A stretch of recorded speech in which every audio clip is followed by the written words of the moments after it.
Je vais donc vous entretenir d'algèbre tropicale et de ses applications. Vous pouvez imaginer que dans un pays très lointain, on apprend à l'école aux enfants que l'addition, eh bien, c'est le maximum, c'est-à-dire prendre le plus grand de deux nombres, et que le produit, c'est l'addition usuelle. Faisons un premier exercice d'algèbre tropicale. Combien font 2 plus 3 dans le monde tropical? 2 plus 3, cela fait le max de 2 et 3, et donc cela fait 3. Combien font 2 fois 3 dans le monde tropical? 2 fois 3, ça fait 2 plus 3 au sens usuel, c'est-à-dire ça fait 5.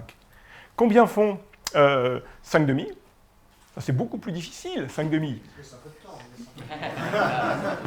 Donc la réponse, comme souvent en mathématiques, la réponse est dans la question précédente. Si 2 fois 3 est égal à 5, alors 5 divisé par 2 est égal à 3, parce que la division, c'est l'opération inverse de la multiplication.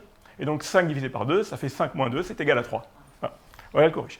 Donc l'algèbre, on pense généralement, c'est une règle générale, que les idées des mathématiques pures sont finalement appliquées, descendent vers les applications. L'algèbre tropicale, c'est la situation inverse. C'est une structure qui a été inventée par des mathématiciens appliqués, elle a été inventée en France par des chercheurs opérationnels, elle a été inventée par des informaticiens, et depuis une dizaine d'années, elle s'est mise à intéresser les mathématiciens purs. Donc le mot tropical, c'est parce que l'un des inventeurs travaillait à São Paulo, sous le tropique sud. Mais elle a été inventée en France, en Angleterre, en Russie. Voilà. Donc faisons un second exercice d'algèbre tropicale. Très bien. Mon exposé doit commencer à 10h. Très bien. Je suis parti de chez moi à une heure petit x, et puis je mets une demi-heure de marche à pied, disons, pour venir de chez moi. Très bien. Le modérateur est parti de son domicile à l'heure petit y, et il met une heure depuis chez lui. À quelle heure va commencer l'exposé? Bon.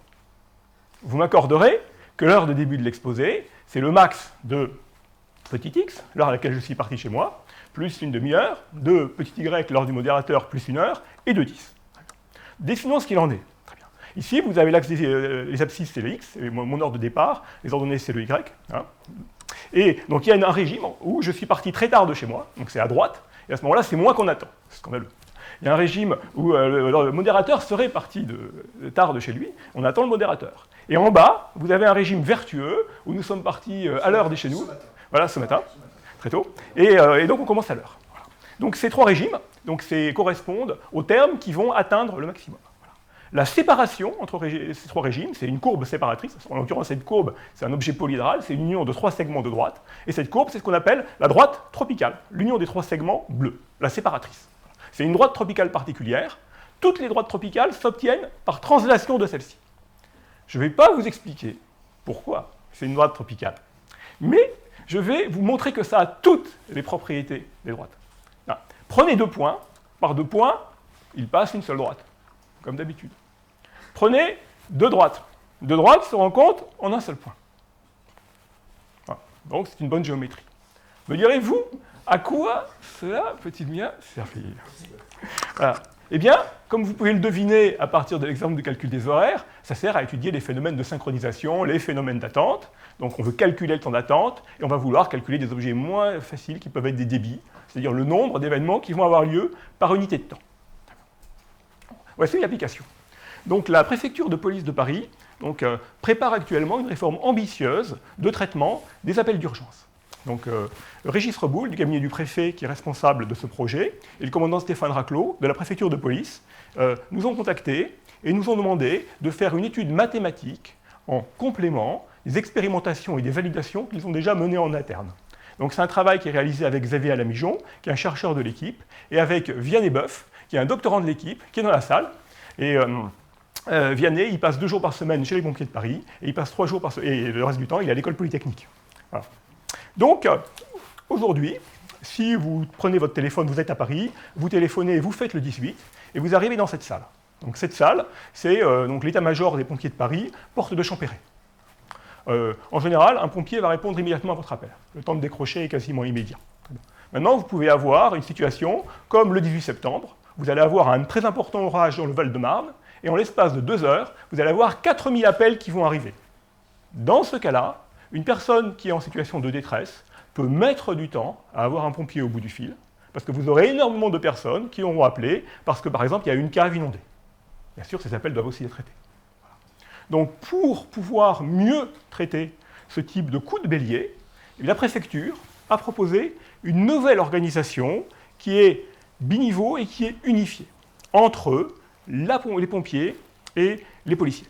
Donc, il y aura un niveau de filtrage. Le premier niveau filtre l'appel. Il y a énormément d'appels qui font du bruit, en particulier sur le 112. Voilà. Et se livre aussi une activité de conseil. Souvent, le premier niveau pourra répondre. Très bien. Les appels qui sont véritablement sérieux sont passés à un opérateur de niveau 2, qui peut être un pompier ou un policier, qui va instruire la demande et qui enclenche les moyens de secours, l'envoi des moyens de secours, que ce soit un pompier ou un policier. Voilà. Donc la bête que vous avez sous les yeux s'appelle un réseau de Petri. C'est un formalisme qui nous permet de modéliser la procédure qui a été proposée par la préfecture. Donc là, vous avez en haut de votre réseau de Petri le niveau 1, et en bas, vous avez le niveau 2. Ici, vous avez N1 opérateurs de niveau 1 qui font le filtrage, et vous avez N2 opérateurs de niveau 2 qui font l'instruction, qui sont des pompiers ou qui sont des policiers. Très bien. Alors, un usager se présente. Bonjour, vous êtes en communication avec les pompiers de Paris. Oui, allô, je suis à la rue, je suis à la porte de chez moi, j'ai oublié mes clés à l'intérieur, je ne peux plus rentrer. Bonjour monsieur, est-ce qu'il y a un enfant à l'intérieur? Non monsieur, il n'y a pas d'enfant, il n'y a personne à la maison. Dans ce cas-là, monsieur, votre cas relève d'un serrurier. Je vous remercie. Voilà. Donc ça, c'est le niveau 1, c'est ce qu'on appelle le conseil. Très bien. Maintenant, vous pouvez avoir malheureusement des appels plus importants, un appel critique qui va arriver. Dans ce cas-là, l'opérateur qui filtre reconnaît immédiatement la criticité, pose des questions à la personne, appelle un opérateur de niveau 2, et là, vous avez une situation très importante qu'on appelle la conférence à 3, c'est-à-dire que simultanément au bout du fil, vous avez la personne qui appelle, vous avez l'opérateur de niveau 1 et vous avez l'opérateur de niveau 2, parce qu'il n'est pas envisageable de laisser une personne en situation de détresse avec une musique d'attente. Okay. Donc, après cette phase de transmission, l'opérateur de niveau 1 redevient disponible pour traiter les appels, et l'opérateur de niveau 2 se livre à l'instruction. Voilà. Donc, c'est cette phrase de conférence à 3 qui fait toute la complexité du système parce qu'elle va induire une synchronisation entre le niveau 1 et le niveau 2. Vous avez en outre des appels intermédiaires qui ne sont ni critiques ni du conseil, qui sont des appels qui nécessitent une instruction par le niveau 1 et le niveau 2, mais pour lesquels il est acceptable d'avoir une musique d'attente. Donc ça, c'est des appels que j'ai qualifiés de simplement urgents, que vous voyez au milieu. Donc la question posée par la préfecture, c'est comment on dimensionnait ce système. C'est-à-dire, connaissant, on connaît la charge, on connaît la proportion d'appels critiques, d'appels simplement urgents et d'appels de conseil. Et donc on veut savoir combien il faut d'opérateurs qui filtrent et combien de pompiers et de policiers. Voilà. Donc pour cela, eh bien, on a vu tout à l'heure que l'algèbre tropicale permet de calculer des dates. Et par dualité, elle permet de compter, elle permet de calculer des quantités. Et donc là, ici, on va introduire le nombre d'appels. Donc, par exemple, le nombre d'appels qui vont être traités au niveau 1, le nombre d'appels critiques qui vont être traités au niveau 2, et le nombre d'appels urgents qui seront traités au niveau 2. Donc ce sont des fonctions qui dépendent du temps. Et on peut démontrer que ces fonctions vérifient des équations qui sont des équations tropicales que vous voyez là. C'est des équations où il y a du min. Bon, le min, c'est comme le max, il y a une symétrie. Voilà. Et en analysant ces équations, on arrive à la conclusion suivante. Très bien. Donc ce dessin représente la situation où N1 est fixé, pour commencer. Donc vous avez fixé le nombre d'opérateurs qui font du filtrage, et donc ce dessin montre l'existence de plusieurs phases de congestion. Supposez que le niveau 2 soit très faible. Vous ayez mis insuffisamment, par exemple, de pompiers au niveau 2. Alors à ce moment-là, vous êtes dans un très mauvais régime, où vous n'arrivez pas à traiter tous les appels extrêmes urgents, vous traitez 0 appel urgent, et comme il y a une règle, comme le niveau 1 se synchronise avec le niveau 2 à cause des conférences à 3, eh bien le niveau 1 est ralenti. Donc la situation à gauche où N2 est petit est inacceptable. Vous avez un régime intermédiaire où vous traitez tous les appels extrêmes urgents, mais seulement une partie des appels urgents. Cette situation est aussi inacceptable. Ça signifie qu'une personne qui a été prise en compte par la puissance publique, le niveau 1 a décroché, elle va attendre très longtemps avant d'être prise en charge par le niveau 2. Donc la phase intermédiaire est aussi inacceptable. Vous avez une troisième phase où eh bien, le système est suffisamment dimensionné, vous avez assez d'opérateurs de niveau 2, et à ce moment-là, toute personne qui a été prise en charge par le niveau 1 va être traitée rapidement par le niveau 2. En outre, donc on sait calculer analytiquement ce seuil N de bar, ce seuil de bon fonctionnement. En outre, on sait aussi calculer un seuil analogue pour le niveau 1 qui va permettre au système de fonctionner. Bien sûr, il s'agit d'un modèle qui est extrêmement simplifié. Donc on travaille actuellement avec Régis Reboul, avec le commandant Raclos, pour faire un modèle plus détaillé. Cependant, des simulations montrent que ça donne une bonne compréhension de la réalité. Comment on est arrivé à ça? Et bien, en fait, pour faire ce calcul, eh bien, on a non pas intersecté des droites tropicales, mais intersecté des bestioles plus compliquées qui sont des hypersurfaces tropicales. Donc c'est des courbes de degrés plus élevées. Et en fait, je vous montre un peu, ici c'est un dessin en dimension 2, et pour cette application, on est en dimension 6.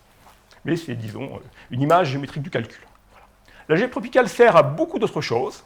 Si vous avez des problèmes de jeu à somme nulle, si vous essayez d'échapper à un poursuivant, si vous essayez de calculer une région de sécurité, si vous voulez optimiser votre revenu, si vous voulez optimiser le référencement d'un site web, si vous voulez minimiser le taux de croissance d'une population de cellules tumorales, eh bien, vous pouvez utiliser des méthodes qui soit relèvent de l'algèbre tropicale, soit sont inspirées par celle-ci. Comme vous l'a montré Eric Goubot, l'algèbre tropicale a aussi servi en vérification de programme.